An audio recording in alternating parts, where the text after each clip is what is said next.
Bueno, es una satisfacción recibir una vez más, hacía un tiempo que no lo hacíamos, pero siempre es una satisfacción, Alonso Segura, economista, profesor de la Universidad Católica y exministro de Economía. Es una satisfacción, digo, porque es conocido por su rigor científico como economista, pero al mismo tiempo por sus convicciones democráticas y por su compromiso claro con una gestión pública que lleve a que mejoren las condiciones de vida de los peruanos. Doctor Segura, muchas gracias por estar acá. Muy buenas noches. Buenas noches, Fernando. Muchas gracias por tus palabras. Estamos ante varias novedades como expresión del Ejecutivo. Por una parte, ante un plan Impulso Perú, que ha sido presentado por un colega suyo, también de la Católica, Kurt Burneo, sucesor remoto suyo, pero sucesor al fin y al cabo. Y por otra parte, de algunas declaraciones hechas en Nueva York, tanto por el presidente Castillo en el Consejo de las Américas, en reuniones con empresarios también, cuanto por el señor Burneo, que está también con el presidente en Nueva York. Estas declaraciones han motivado que el señor Cerrón, el jefe del partido por el que postuló Castillo, diga que Pedro Castillo se ha vuelto un pro-norteamericano. ¿Qué significa eso de ser pro-norteamericano? Explíquenos. Bueno, la verdad no sé qué habrá querido decir el señor Cerrón. Básicamente lo que han presentado en Nueva York el presidente y sobre todo el ministro de Economía es tratar de trasladar un mensaje de que las políticas económicas en el Perú, digamos, el modelo económico en el Perú no ha cambiado, ¿no? Que hay cambios y ciertos lineamientos, pero que seguimos siendo un país que aspira a atraer inversiones. Ese ha sido claramente el mensaje del ministro de Economía y, digamos, con menos detalle, el presidente ha tratado de llevar ese mensaje, evidentemente, probablemente, digamos, los lineamientos dados por el ministro de Economía, ¿no? Me parece que eso está bien, en líneas generales, evidentemente, tratar de reducir la incertidumbre que existe en el Perú. Pero de otro lado, es importante entender también que las políticas públicas en el Perú no están yendo en la dirección correcta y la gestión pública tampoco, ¿no? ¿Qué políticas públicas no están yendo en la dirección correcta? Digamos, el Perú hace tiempo necesitaba implementar reformas en muchos frentes, por ejemplo, en materia de productividad, en materia laboral, pero para generar mayor empleabilidad. Y lo que está haciendo directamente el gobierno es lo contrario, ¿no? Estas normas que ha sacado a nivel del Ejecutivo de tercerización o relaciones colectivas del trabajo, lo que van a hacer es destruir empleo formal, ¿no? Por ejemplo, entonces ¿Hay ya datos sobre eso? Porque hace poco hemos hablado con la congresista Sigrid Bazán, que dice que tiene documentos de la Comisión de Trabajo que prueban lo contrario. No, no va a tener información porque esas medidas son muy recientes, ¿de acuerdo? Entonces esa información no va a poder tenerla. Lo que tiene es tendencias de generación de empleo que todavía se viene recuperando con respecto al impacto que hubo en la pandemia. Y el empleo, por lo menos las cifras del INEI, del Ministerio de Trabajo, mostraban que el empleo formal todavía estaba por debajo del nivel 2019, prepandemia, el empleo adecuado también, ¿no? O sea, la calidad de empleo sufrió mucho y todavía no se recupera. El nivel de empleo sí, porque en el Perú, digamos, es raro el que dice estoy desempleado, todo el mundo tiene un empleo, ¿no? La pregunta es cuáles son las condiciones de ese empleo, ¿no? Y evidentemente, conforme tú rigidices más las condiciones de empleo, lo que vas a generar es que se informalice más en el caso peruano, ¿no? Entonces son ese tipo de políticas, entre otras, las que generan, digamos, nos ha dicho problemas, políticas laborales y luego políticas de productividad. ¿Qué cosa es lo que se está haciendo mal? ¿O no se está haciendo nada? No se está haciendo mucho, ¿no? Felizmente lo que ha continuado son las mesas ejecutivas, que son este mecanismo, instrumento que se lanzó durante la gestión de Piero Bezzi. Cuando usted era ministro, para tratar de generar pues, foros transparentes de diálogo y intercambio de información, de coordinación entre el sector público y privado y entre entidades del sector público, ¿no? Pero en realidad no hay, más allá del día a día y lo que pueden lograr estos equipos, no hay medidas, por ejemplo, que mejoren la calidad educativa en el Perú. De hecho, ahora hablamos de reformas curriculares que llaman a mucha sorpresa, ¿no? La parte de formación de capital humano en general es clave. Las normas laborales que ya mencioné son claves y van en la dirección contraria, ¿no? Y hay mucha incertidumbre en términos de hacia dónde van las políticas. Congreso, por su lado, ha adoptado una serie de medidas que son fiscalmente muy costosas y distorsionantes, ¿no? ¿Cuáles son estas medidas? reformas, retiros de pensiones, por ejemplo, son unas de ellas, normas de devolución de FONAVI, normas de pago de horas de clase que son cuestionables, de base legal, que cuestan decenas de miles de millones de soles cada una, ¿no? Pero en general, más allá del impacto que esto tenga, fiscalmente hablando hacia el futuro, lo que no hay es una agenda, digamos, de reformas para mejorar las condiciones productivas en el país, ¿no? ¿Qué es lo que habría que hacer en las actuales circunstancias? ¿Cuáles son estas reformas? Mira, lo primero es, más allá del discurso, el programa Impulso Perú que mencionas, que lanza o que promueve el actual ministro de Economía, dice lo que buscamos es acelerar la inversión pública de manera que coadyuve a que la inversión privada también despegue, ¿no? Pero sin embargo no hay medidas concretas que puedan impulsar la inversión privada, ¿no? Entonces, ¿pero cuáles podrían adoptarse? A ver, lo primero es todo lo que hemos hablado en materia laboral que va en dirección contraria. El propio ministro de Economía ha dicho que no ha tomado posición todavía, que quisiera escuchar y que se discuta. Pero fue reservado al principio, ¿no? Después está un poco más prudente. Sí, básicamente dice que tiene que discutirse más. Entonces yo creo que tiene que haber claridad sobre eso, ¿no? Tiene que haber una claridad sobre que el gobierno pues abandona cualquier idea de reformas constitucionales o artículos de la Constitución que tengan que ver con inversión, por ejemplo, ¿no? Eso todavía está un poco en claroscuro.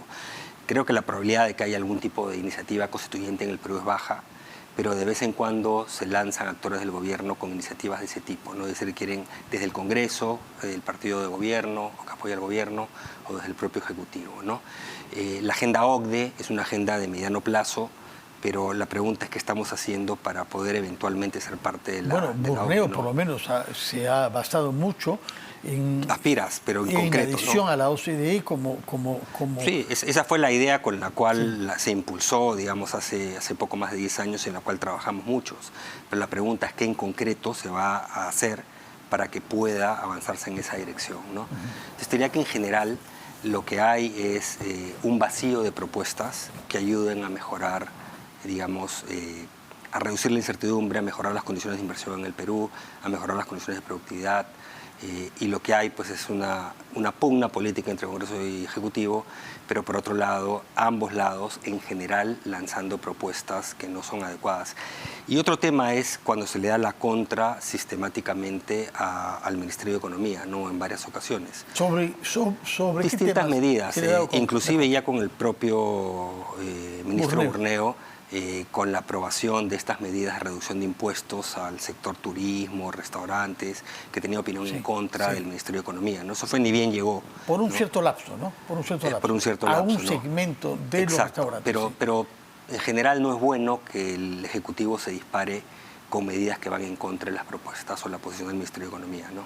Entonces eso todavía continúa. Es cierto, en las últimas semanas no ha habido ningún tema sensible en esa materia, después de esto del IGB, entonces esperemos que al final se pueda encaminar las políticas de gobierno. Y Borneo parece empoderado, ¿no? El rol que está jugando en Nueva York hace pensar que estamos ante un ministro de Economía, ¿no? Que se ha comprado el pleito, ¿no? Sí, está tratando de apuntalar expectativas, ¿no? La otra parte que tiene que ver no tanto ya con políticas es la de nombramientos, ¿no? Que el gobierno pues sigue con una serie de decisiones en términos de nombrar funcionarios públicos en altos cargos, incluidos pues gabinete, que no tienen competencias para los cargos, y creo que se ha discutido ampliamente en tu programa, en otros, que en muchos casos pues tienen antecedentes preocupantes, ¿no? Entonces la pregunta es qué tipo de confianza le va a hacer inversionistas cuando ven que esos son los funcionarios que van a tomar decisiones sobre, digamos, en los sectores en que ellos tienen que operar, ¿no? Y eso también preocupa, genera más incertidumbre todavía, ¿no? Y mientras tanto tenemos dificultades, por una parte, para comprar fertilizantes, con el riesgo que esto impacte negativamente un sector, al menos de nuestros productores agrarios, aparentemente no los agroexportadores, porque las cifras que se dan son de un aumento considerable de nuestra agroexportación respecto del año pasado. No sé si sean cifras que lo compensan a usted. Por una parte hay el tema agrario, por otra parte tenemos un tema de inflación que en realidad tiene que ver con el contexto internacional y es un fenómeno que está produciéndose en los demás países del mundo, y luego un tema de dólar. Ha subido un poquito ayer, como eco, dicen, del alza de la tasa de interés decidida por la Reserva Federal de Estados Unidos. ¿Qué piensa usted sobre la evolución del dólar, de la inflación y de la producción agraria? Sí, Lo que ocurrió con los fertilizantes, la verdad es lamentable. Diría que no todo fue culpa del anterior ministro de Agricultura, el que sacaron después de la tercera licitación que fracasó, el encastre, ¿no? No todo fue responsabilidad de No, porque venía en realidad de las anteriores gestiones, ¿no? De este gobierno, digo, no gestiones de otros gobiernos, de otras gestiones de ministros de este gobierno, ¿no? Y en parte por eso lanza esta iniciativa de un bono agrario, porque ya era bastante claro que el gobierno no iba a poder hacer la compra, ¿no? Pero eso te muestra también la pobreza de las políticas de este gobierno, ¿no? Las iniciativas que no pueden ni siquiera hacer una compra de fertilizantes, ¿no? La inflación es un fenómeno, ese sí, digamos que no es culpa del gobierno, es un fenómeno global. La inflación en Perú está más o menos en línea con otros países de la región. Estados Unidos ya comenzó a caer hace 2 o 3 meses, comenzó a ceder lentamente, pero comenzó a ceder. Y esperemos, si no hay, obviamente no va a ser un descenso, digamos, puede ser un zigzag, pero es un descenso que va a tomar algunos meses, varios meses probablemente, pero ya aparentemente pasó el pico, ¿no? Salvo algún tipo de complicación, por ejemplo, por el conflicto, la invasión rusa de Ucrania, que genere un nuevo choque de precios de energía, por ejemplo, o precios locales por no fertilización adecuada que hagan que las productividades caigan en el campo y en el verano tengamos subidas de precios. Lo que deberíamos ver es un descenso gradual de la inflación, es decir, va a ir gradualmente a dejar de ser un problema para los peruanos, ¿no? El Banco Central hizo su tarea, ha subido la tasa de interés 14 meses consecutivos, ya la última este mes bajó menos, 0.25, ya no 0.5, o sea, ya el Banco Central está llegando a lo que sería más o menos su tasa de equilibrio. Probablemente suba 1 o 2 meses más espaciado y ya comienza a observar si ya está en un nivel adecuado, que está en 6.75, que es una tasa bastante alta, digamos, ¿no? Entonces, ya hizo su tarea el Banco Central por ahí. Y lo que decías del tipo de cambio es muy difícil predecirlo, pero tienes 2 variables que te pueden presionar en la coyuntura actual del tipo de cambio hacia arriba. Una ya la mencionaste, que es la Reserva Federal de Estados Unidos, que comenzó más tarde, pero está subiendo de manera bastante más agresiva la tasa, ¿no? Ha subido ya 5 veces, las últimas 3, la última fue ayer, digamos, ayer hoy día, que subió 0.75, y anuncia que va a continuar, y lo que descuenta el mercado es que habría por lo menos un par de subidas adicionales en lo que va de este año, ¿no? Entonces, eso es por encima de lo que analistas esperaban que ocurriese. Entonces, eso ha generado un poquito de incertidumbre, pero lo que genera es mayor tasa de interés, es mayor retorno a los activos en dólares. Entonces, favorece la demanda de dólares y los fortalece, ¿no? Esa es la razón por la cual distintas monedas han estado presionadas, digamos, los tipos de cambio hacia arriba, ¿no? Como en el caso peruano. La otra razón, te diría, es la situación de Rusia y Ucrania, la guerra, lo que ha declarado Putin recientemente. Sobre la eventualidad de uso de armas nucleares. De armas nucleares, una serie de cosas que también obviamente generan incertidumbre, y eso tiende a hacer que el dólar funcione como activo refugio, ¿no? Entonces hay esas presiones que son, bueno, coyunturales, digamos, por ahora, y vamos a ver, ¿no? Pero nuevamente, yo creo que todo el mundo te pregunta cuando el tipo de cambio se pone un poquito sensible, ¿qué hacer? ¿Cambio mis ahorros a dólares? Y ahí hay que tener mucho cuidado porque son movimientos de corto plazo, no necesariamente son una tendencia, ¿no? Usted ha mencionado los temas energéticos y quisiera que nos diga, cuando usted era ministro de Economía, había en el objetivo de masificar el gas. ¿Por qué se ha avanzado tan poco? Ha habido falta que se produzca esta crisis energética actual con el precio de la gasolina y la crisis que hemos visto en estos días con el gas licuado, para que se diga sí, pero hemos debido cambiar nuestra matriz energética hacia el gas natural que tenemos, que podemos sacar de la tierra, y tengo entendido que una parte de lo que sacamos se inyecta otra vez porque no hay cómo usarlo. Y no solo eso, no solo gas, sino energías renovables, energías más limpias, esa transformación verde, que obviamente ya son, digamos, o sea, lo que hay hoy día no es lo mismo que había hace 5 años, hace 10 años. Es mucho digamos, más lo que hay ahora. Es mucho más barata, la transformación es y podría ser muy rápida. El otro día había un ranking de Naciones Unidas, creo que lo sacó, y que mostraba cómo estaba el Perú el año 2016 en términos de preparación, en términos de transición verde. Y estábamos, creo que alrededor del puesto 30 y ahora estamos, no sé, 30, 40, 50 puestos más abajo, en 5 o 6 años.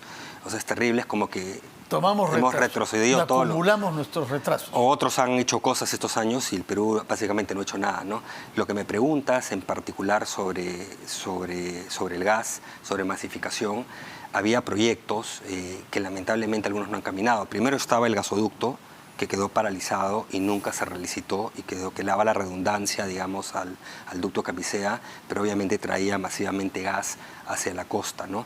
Y había ramales que iban en la sierra y había otros proyectos de masificación, pero en general esos proyectos han caminado muy lento, no han caminado, ¿no? Porque con toda esta conflictividad política, cambio de presidente tras presidente, tú decías al inicio, tu sucesor, pareciera que ya soy un dinosaurio, que hace 6 años dejé de ser ministro y creo que ya no recuerdo si han habido 7, 8, 9 ministros después que yo. Entonces la vida media de un ministro de Economía, después que yo son 6 meses, 8 meses. Entonces, ¿cómo puedes tener políticas públicas? ¿Cómo puedes lanzar proyectos grandes, digamos, cuando tienes toda esta inestabilidad y esta rotación? Entonces, parte de la respuesta a tu pregunta es esa, ¿no? Ojalá que regrese pronto para que nos diga si ya hay indicadores de si el plan Impulso Perú tiene efectividad y también sobre los temas laborales que ha mencionado y si hay algunas cifras positivas que mencionar sobre nuestra política energética. En todo caso, muchas gracias por haber estado acá con el rigor que usted tiene siempre. Me corresponde, antes de cerrar este programa, darle la palabra a mi querida colega Valery Vázquez de Velasco, quien presentará en breve las claves del día. Valery, muy buenas noches. Buenas noches, Fernando. Buenas noches a todos los que nos van a acompañar ahora en las claves del día. Vamos a ver las reacciones de todos los que han participado tras el discurso del presidente Pedro Castillo ayer ante la ONU. Muchas reacciones y también muchas en torno a la gravísima denuncia de Gonzalo Alegría, que dicho sea de paso, no dio el día de hoy una conferencia de prensa prometida. Vamos a ver todo eso y mucho más en breve. Valery, muchas gracias por esta presentación y por recordarnos. Estábamos esperando explicaciones que él prometió ayer, Gonzalo Alegría, economista también, pero que tiene que dar cuenta de cosas graves que se le han reprochado y hasta el momento lo que tenemos de él es hoy silencio. Y ayer en agresividad contra la prensa que hace su trabajo de preguntar. Muchas gracias por su sintonía, que tengan todos muy buenas noches, que nos veamos mañana a las 6, ya será primavera, a una nueva versión mañana de Las Cosas Como Son. Muchas gracias por su sintonía.